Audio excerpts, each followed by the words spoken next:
안녕하세요. 자유교회 이진우 목사가 보내드리는 아침 묵상입니다. 오늘도 예수 그리스도의 향기를 내는 복된 하루가 되시길 바랍니다. 2월 13일 목요일 아침 묵상입니다. 오늘은 하나님의 선택과 약속이라는 제목으로 로마서 9장 9절로 13절의 말씀 묵상합니다. 그 약속의 말씀은 내년에 내가 다시 올 때쯤에는 사라에게 아들이 있을 것이다 한 것입니다. 그뿐만 아니라 리브가도 우리 조상 이삭 한 사람에게서 쌍둥이 아들을 수태하였는데 그들이 태어나기도 전에 무슨 선이나 악을 행하기도 전에 택하심이라는 원리를 따라 세우신 하나님의 계획이 살아있게 하시려고, 또 이러한 일이 사람의 행위에 근거하는 것이 아니라 부르시는 분께 달려 있음을 나타내시려고 하나님께서 리브가에게 말씀하시기를 형이 동생을 섬길 것이다 하셨습니다. 이것은 성경에 기록한 바 내가 야곱을 사랑하고 에서를 미워하였다 한 것과 같습니다. 유대인들은 자신들이 하나님의 자녀라는 근거를 아브라함의 후손이라는 혈통에 두었습니다. 그러나 바울은 이런 것이 하나님의 자녀가 되는 근거가 될 수 없다고 주장합니다. 하나님의 자녀가 되는 구원은 오직 하나님의 선택, 즉 하나님의 은혜에 달려 있다는 것입니다. 하나님께서는 아브라함의 후손이라는 육신적 혈통이 아니라 하나님의 사랑과 은혜를 따라 약속하신 구원을 이루어 가신다고 답합니다. 로마서 9장 8절의 말씀이죠. 이것은 곧 육신의 자녀가 하나님의 자녀가 되는 것이 아니라 약속의 자녀가 참 자손으로 여겨지리라는 것을 뜻합니다. 따라서 아브라함의 후손인 이스라엘 백성이 실패했다고 해서 그것이 곧 하나님의 실패이거나 하나님의 약속이 폐지된 것은 아니라는 것입니다.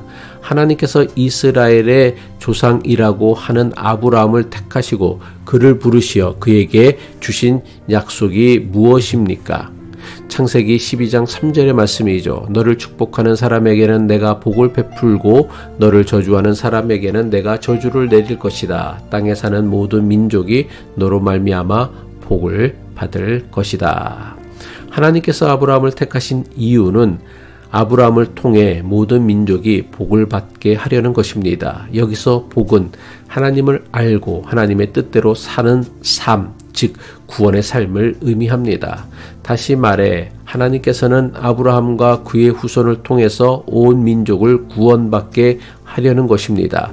이것이 하나님께서 아브라함을 택하신 이유입니다. 그리고 그의 사명은 아브라함의 후손을 통해서 계승되어 이루어진다는 것이 하나님께서 아브라함에게 주신 약속입니다. 그러나 이러한 구원이 자동으로 이루어지는 것은 아닙니다. 다시 말해 아브라함의 혈통이라는 것만으로 저절로 이루어지는 것이 아니라는 것입니다.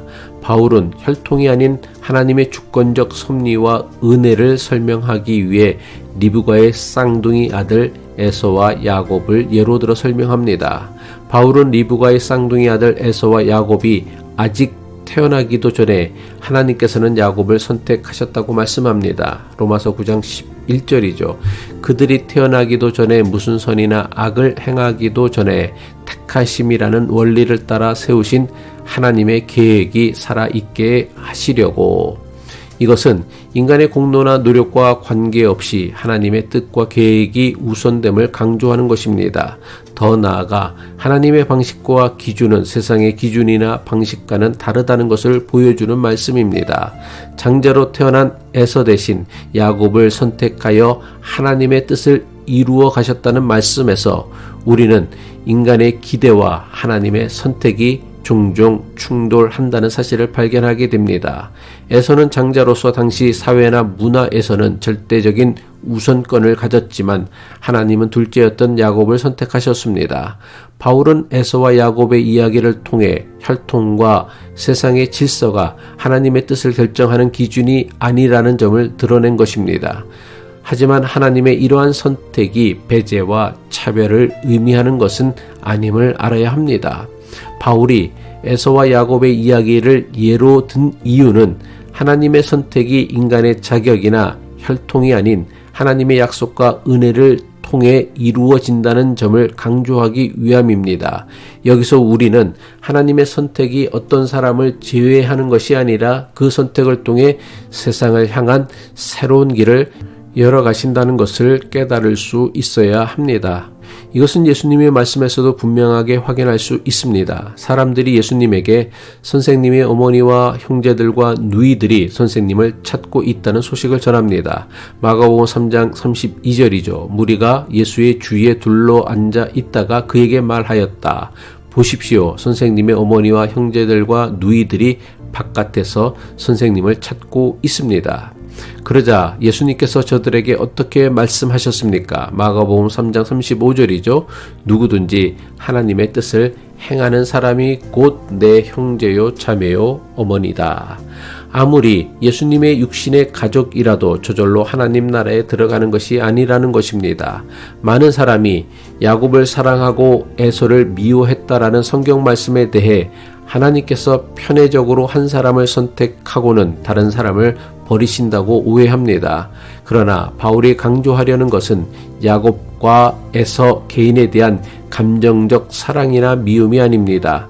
하나님의 선택과 뜻에 따라 이루어지는 구원의 역사를 강조하기 위함입니다. 바울은 이러한 하나님의 선택이 배타적 특권이나 차별적 특권이 아니라 특정한 사명을 위한 것임을 강조하기 위해 에서와 야곱의 이야기를 한 것입니다. 바울은 하나님의 선택과 은혜가 특정한 민족이나 사람들에게만 한정되는 것이 아니라 모든 민족과 사람들에게 열려 있는 것임을 강조합니다. 그리고 이러한 하나님의 뜻은 예수 그리스도를 통해 더욱 분명해졌습니다. 그래서 그는 유대인들뿐만 아니라 이방인에게도 복음을 전한 것입니다. 따라서 하나님의 선택을 배제와 구별의 도구로 삼는 것이 아니라 사랑과 섬김의 사명으로 받아들여야 합니다. 우리는 약속의 자녀로서 하나님께 선택받았음을 기억해야 합니다. 그러나 그것은 단순한 축복이 아니라 세상과 이웃을 향한 하나님의 사랑을 전하고 섬기는 사명과 책임입니다. 기도하겠습니다. 사랑으로 우리를 구원하여 주시는 하나님 아버지, 우리를 선택하여 주시고 당신의 자녀로 불러주심에 감사드립니다.